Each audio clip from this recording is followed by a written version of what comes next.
Hello, and welcome back to Gay by Gay. I'm Adam. I'm JJ. And today we are going to talk about conservatism. Oh boy.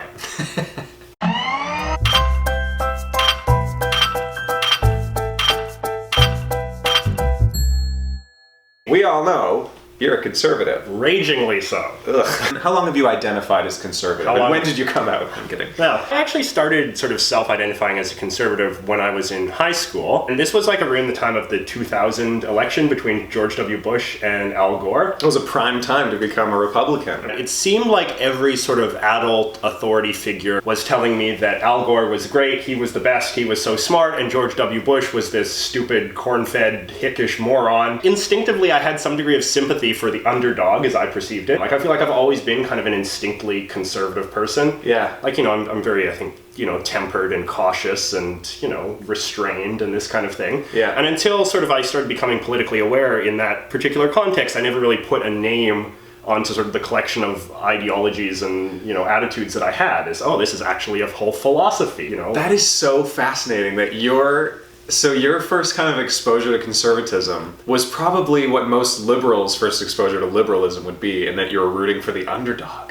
I would guess historically that the opposite is true. Like I'm saying, like people would look at conservatives who are older authority figures, probably more strict, and be pushed towards liberalism for that reason. But it sounds like because the popular opinion was Al Gore at the time that you were pushed, at least pushed to investigate the other option. To be a conservative is to conserve. Yes, but if your society has been so corrupted with liberal or leftist thinking, then there's nothing really left to conserve, and so thus you have to be kind of corrupted, you mean blessed, right? Well, whatever, right? I mean, this is the way that conservatives would frame the situation. I'm just trying to represent 85% of our viewers.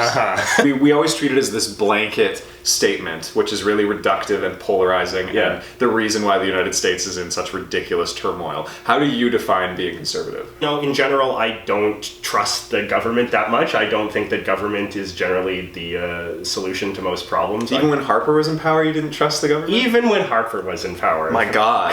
Your God, I mean. There's a sense that sort of people should take responsibility for their own lives, and they'll ultimately be more happy and more productive and more successful if they sort of look inward and they do, they live lives independently of dependency on others, whether that's dependency on, the government, or dependency on government handouts, or dependency on other people whom you expect to pay your way. I think that's kind of just the basic instinct of the conservative mind. Now, at risk of alienating you from a political party, are there any contemporary conservative ideals that you disagree with? That I disagree with? Or do you exclusively toe the party line? You're obviously thinking like, oh, well, a lot of conservatives really hate gays. I'm just trying to lead into my next inevitable question, but go on. Conservatives do, I think, have a bad track record when it comes to gay issues, but I think that that's also a byproduct of just the general conservative disposition to be cautious and to be wary about things that are new. The marijuana legalization, I'm assuming? No, I support marijuana being illegal. Okay. What about gay marriage?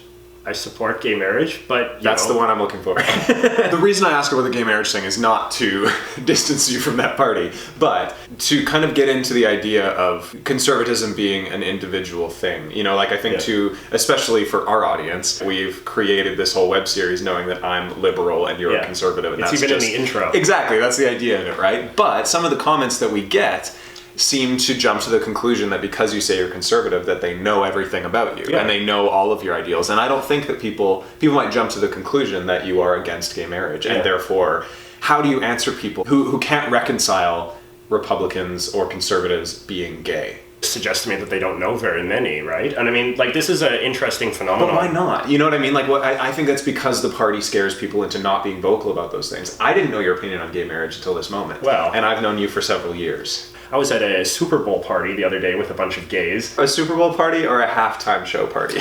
Well, one was given considerably more attention than the other. But one of the football men was, one of the other guys was like, oh, he's a Republican, you know. And everybody's like, Republicans, grr. Yeah. You know? And it's like such a thoughtless and bigoted thing to say, because it's like you have no idea what the man thinks or doesn't think about any whole host of issues. You're just using Republican as this kind of like all-purpose slur to just mean that which I don't like. I think that has to be rooted in the fact that people see the history of the Conservative Party being against their rights, and it feels like this kind of personal attack. So to see a gay man identify as conservative seems to be, like, how would you answer people who say that you might be ignoring some parts of history? Now, society has evolved a lot on the question of gay people and homosexuality and gay relationships, and the evolution has occurred across all party lines, across all ideologies. Yeah. I mean, Hillary Clinton, for instance, she takes a lot of flack for not being pro-gay marriage early enough, right? But then she will say, and I don't begrudge her for this, she'll say that, look, I'm a product of my generation, and this has been a sort of slow evolution. I think there is an evolution with that too within the gay community, that because it is new, we're starting to learn through vehicles like Gay by Gay that there are all sorts of gay people, and also that being conservative doesn't necessarily mean that you're self-hating, doesn't necessarily mean that you're against gay marriage, all of these things.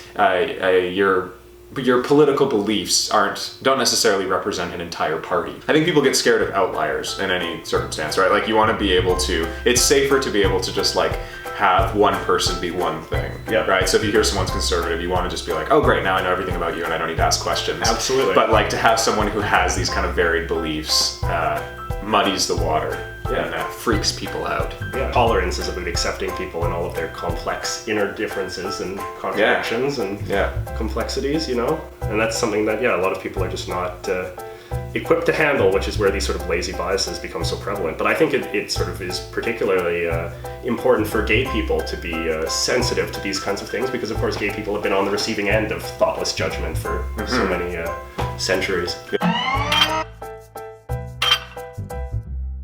It's very funny, the response to the RuPaul's Drag Race video. Some people thought that you were straight. That's how much they couldn't reconcile the fact that there was a gay conservative. They're like, no. He might be conservative, but he has a wife. God damn it.